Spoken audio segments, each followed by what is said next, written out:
नमस्कार दोस्तों, विशाल एपिक्स में मैं डॉक्टर विशाल शिवरे आप सभी का सहृदय से स्वागत करता हूं। दोस्तों, हम बात कर रहे थे देव ऋषि नारद जी के विषय में। आज मैं उसका भाग 3 बनाने जा रहा हूं। नारद जी से संबंधित कई ऐसे रहस्य हैं, उनके जन्म से संबंधित, जो आपको जानना आवश्यक है। लास्ट कथा में मैंने आपको बताया कि किस तरह से ब्रह्मा जी ने नारद जी को श्राप दिया और उनका उपभंगन के रूप में गंधर्वों के यहाँ जन्म हुआ। फिर चित्तत की 50 पुत्रियों ने उसके साथ विवाह किया। एक स्वर्गलोक में एक कार्यक्रम में गया और वहाँ पर देवताओं ने उसकी हंसी उड़ाई और ब्रह्मा जी ने उसका श्राप दिया, उसकी मृत्यु हो गई। इसके पश्चात उसकी पत्नी मालावती, जो एक सती थी, उसने सभी देवताओं को श्राप देना आरंभ कर दिया। दोस्तों, मालावती का देवताओं को बार बार यही कहना कि मेरे पति की आयु अभी 1 सहस्र वर्ष बची हुई है, वो ना व्याधि से मरे ना बुढ़ापे से। तो ब्रह्मा जी ने उनको क्यों श्राप दे दिया और क्यों उनकी मृत्यु हुई?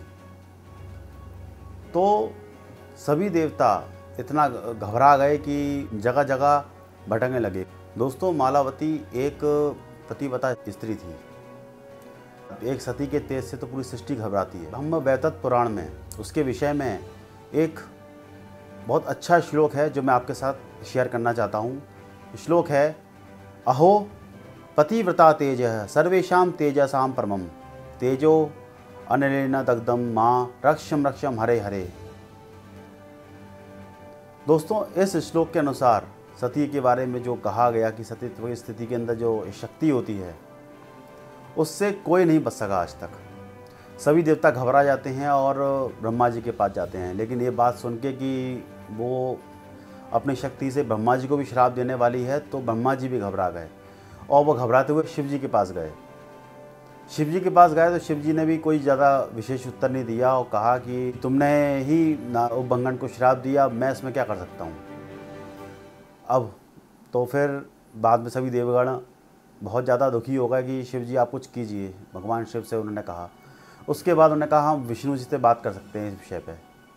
तब आकाशवाणी हुई कि विष्णु जी ने आकाशवाणी की कि मैं एक बालक के रूप में उस सभा में आ रहा हूँ जहाँ पे उपभंगन का शव पड़ा हुआ है। मैं एक चिकित्सक के रूप में, एक ब्राह्मण चिकित्सक के रूप में वहाँ आऊँगा और उसकी चिकित्सा करूँगा और मैं आप लोगों को इस संकट से निकालूंगा और मालावती को समझाने की कोशिश करूँगा। तब सभी देवगण आश्वस्त होकर के मालावती के पास गए और समझाने की कोशिश करने लगे, पर मालावती ने कहा मेरे पति की मृत्यु से मैं बहुत आहत हूँ, क्योंकि उनकी अभी आयु पूरी नहीं हुई है, तो मैं किसी भी देवता को अपने श्राप से नहीं छोड़ूंगी।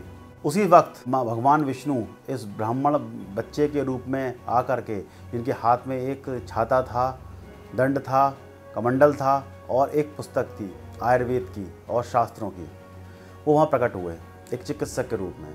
दोस्तों, उस सभा में यमराज भी प्रकट हुए। यमराज की पुत्री मृत्यु कन्या भी प्रकट हुई और बार बार उनसे कहा कि आप तो स्वयं यम हैं, आप मेरे पति को जिंदा कीजिए। लेकिन उन ब्राह्मण चिकित्सक जो आए, उन्होंने मालावती से प्रश्न किया और उनको शांति से बिठाया और प्रश्न किया कि आप क्या हुआ है सभा में, मुझे बताइए। तब मालावती ने उनको सारा वृत्तांत सुनाया कि मेरे पति के साथ ऐसा किया ब्रह्मदेव ने।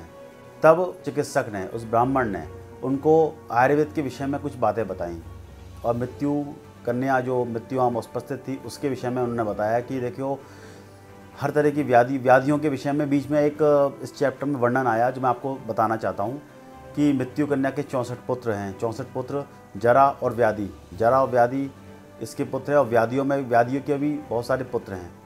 तो यहाँ पे 64 रोगों का वर्णन आया जो एक आयुर्वेद से पूरा मेल खाता है। हमें आयुर्वेद शास्त्र में भी जिसके बारे में बहुत विशेष वर्णन है। इस विषय पे आयुर्वेद के विषय में, आयुर्वेद अतरण के विषय में ब्राह्मण ने बहुत सारी इनको बातें बताई और कहा, एक चीज़ जो मेन पॉइंट जो निकल के आया है वो ये है कि ब्राह्मण ने कहा देखो, 7 दिन के अंदर अगर कोई व्यक्ति जीवित नहीं होता तो उसे मृतक समझना चाहिए। अभी इसके प्राण पूरी तरह से निकले नहीं हैं, मतलब किसी भी तरह से इसके प्राण तो बच जाएंगे, लेकिन इसकी आत्मा का अधिष्ठान होना थोड़ा सा मुश्किल है।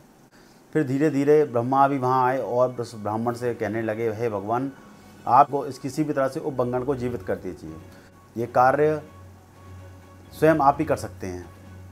कोई भी देवता किसी भी जीव को जीवित नहीं कर सकता। ये एक पॉइंट जो निकल के आया वो सामने है। उन ब्राह्मण देवता ने ब्रह्मदेव से कहा कि देखिए, मैंने इसको समझा दिया मालावती को पूरी तरह से, कुछ देर के लिए मैंने इसको शांत तो कर दिया है, इस बीच आप लोग अपने पूरे प्रयास कर लीजिए इसको जीवित करने के लिए, बाकी जो मुझे करना है मैं करूँगा ही। तब उन्होंने कहा, यहाँ पे एक वर्णन आया कि आप तो स्वयं विष्णु के अवतार हैं, आप स्वयं विष्णु का रूप लेके आए, तो आप जीवित क्यों नहीं करते इसको? तो उसने कहा, मैं विष्णु के अंश से उत्पन्न हुआ हूँ, तो थोड़ा सा मुझे समय चाहिए, लेकिन आप लोग अपनी शक्तियों से जो भी शक्तियाँ देना चाहते हैं वो शक्तियाँ इसको दीजिए। तो जितने भी देवगण थे सब लोगों ने अपनी अपनी शक्तियाँ उस उपबंगन को देना शुरू की। जैसे कि ब्रह्मदेव ने अपने कमंडल से उपबंगन को मुख में जल पे छींटे मारे तो उसका शरीर बहुत सुंदर हो गया। दूसरा, आपका शिव जी ने उन्हें ज्ञान दिया, धर्म ने अपने धर्म का ज्ञान दिया, ब्राह्मण देव थे उन्होंने जीवन दान दिया। यहाँ पे जीवन दान और इसकी बात में थोड़ा सा डिफरेंस है, मैं आपको बताता हूँ। उन्होंने जीवन दान दे दिया यानी उसका शरीर से आत्मा अभी अलग नहीं हुई, वह अनकॉन्शियस की कंडीशन में था, वह टोटली अनकॉन्शियस था, लेकिन वो अभी उसकी मृत्यु, वो पूरी तरह से मृत्यु को प्राप्त नहीं हुआ था। अग्नि ने उसको जठराग्नि उसकी प्रदीप्त कर दी, काम ने उसमें कामनाओं का विकास कर दिया, उसको जो अंदर ही अंदर स्वप्न आने लगे उसके अंदर कामनाओं का विकास रहा, कामदेव ने उनको ये चीज़ दी। सूर्यदेव ने उसको अपना तेज प्रदान किया। तो सभी देवताओं ने अपने अपने शक्तियों से उसको सब कुछ दे दिया, लेकिन फिर भी वो जड़ की भांति शव पड़ा हुआ था, उसके अंदर आत्मा का अधिष्ठान अभी भी नहीं हुआ। ब्राह्मण देव ने कहा, देखिए अब हमने अपने सारे प्रयास कर लिए, मैंने अपनी सारी चिकित्सा कर ली, उपबंगन में कोई हलचल नहीं है। दोस्तों, कोमा की कंडीशन में ऐसा होता है कि व्यक्ति अनकॉन्शियस रहता है, तो उसके अंदर प्राण तो रहते हैं लेकिन उसकी चेतना का विकास नहीं होता। तो उस ब्राह्मण देव ने कहा कि इसमें चेतना डालने के लिए स्वयं हमको भगवान श्री कृष्ण से प्रार्थना करनी चाहिए, जो गोलोक में श्री कृष्ण, क्योंकि सब लोगों से परे है गोलोक। तब उन्हें राधा रानी और श्री कृष्ण से प्रार्थना करने के लिए कहा। सभी लोगों ने प्रार्थना की, हे भगवान, किसी भी तरह से इस व्यक्ति के अंदर चेतना वापस लौटाइए, उसकी आत्मा को अधिष्ठान दीजिए। कभी भी आत्मा को एक अधिष्ठान चाहिए रहता है, एक जगह चाहिए रहती है जिसमें आत्मा वास कर सके, तभी उस किसी भी व्यक्ति में चेतना का विकास होता है। इससे संबंधित गीता में बहुत सारे उदाहरण आपको मिल जाएंगे। भगवान श्री कृष्ण ने प्रसन्न होकर के उस सभी देवताओं की बातें सुन ली, मालावती की बात सुन ली और उपबंगन को चेतना प्रकट हो गई और वह जीवित हो उठा। जीवित होने के बाद उसने सबको प्रणाम किया, मालावती ने भी सबको प्रणाम किया, सबका धन्यवाद कहा और वो ब्राह्मण देवता वहाँ से विलुप्त हो गए। दोस्तों, इसी कथा के दौरान शिव कवच, विष्णु कवच और शिव स्तवराज का वर्णन मिलता है और उपबंगन शेष काल तक अपनी पत्नियों के साथ विहार करने लगा, उनके साथ ही तपस्या करता था, उन्हीं के साथ रहता था शेष काल जितने भी थे। उपबंगन के पिता गंधर्वराज और माता सुशीला गंगा तट पर तपस्या करते करते उन्होंने अपने प्राण त्याग दिए और वैकुंठ धाम की तरफ चले गए। क्योंकि वो शिव के भी भक्त थे, इसलिए शिव की भी कृपा उन पर बनी हुई थी। तो ये सब वर्णन ब्रह्मवैवर्त पुराण में मिलता है। और वैकुंठ धाम की तो उनकी आत्मा जो है सूक्ष्म शरीर सहित वो वैकुंठ धाम की भगवान विष्णु के पार्षद के रूप में वहाँ वैकुंठ धाम की ओर स्थापित हो गए। इसके पश्चात उपबंगन और उनकी पत्नियों ने काफ़ी लंबे समय तक, जो उनकी आयु बची थी, आयु पूरी करने के बाद उन्होंने सब लोगों ने अपने अपने प्राण त्याग दिए। अंत में मालावती ने भी अपने पुष्कर क्षेत्र में जाकर के अपने प्राण त्याग दिए। आयु पूरी होने के बाद उपबंगन ने भी अपना शरीर का त्याग कर दिया। दोस्तों, उपबंगन की पत्नी मालावती ने जब शरीर त्याग कर दिया तो अगले जन्म में वह मनु वंश में उत्पन्न हुई। मनु वंश में राजा सजाए गए यहाँ, और उसको अपनी तपस्या के प्रभाव से उसको अपना पुराना जन्म भी याद था। लेकिन वो अगले जन्म में नए शरीर धारण कर चुकी थी। वो हमेशा प्रार्थना करती थी कि उपबंगन जैसा पति शायद ही मेरे जीवन में कभी मिलता, और उन्हीं के चिंतन में लगी रहती थी। अब उन्होंने विवाह किया कि नहीं किया, ये इस बात का वर्णन ब्रह्मवैवर्त में नहीं मिलता।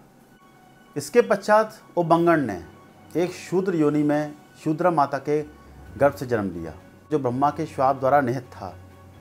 दोस्तों, इसके आगे की कथा अब मैं आपको अगले अध्याय में बताऊंगा कि उनका जन्म किस तरह से हुआ, शुद्ध योनि में उत्पन्न, ऐसा क्या हुआ कि उनको शुद्ध योनि में जन्म लिया, उनके पिता कौन थे, माता कौन थे, और फिर उन्होंने अपना शरीर त्याग करके कैसे ब्रह्मलोक गए, इसकी भी एक कथा विस्तार से ब्रह्मवेदा पुराण में वर्णित है। तो दोस्तों, अगले अध्याय में मैं इसी मंच पे वापस आऊँगा, आप लोग मेरा इंतज़ार कीजिएगा। अब मुझे आज्ञा दीजिए। धन्यवाद।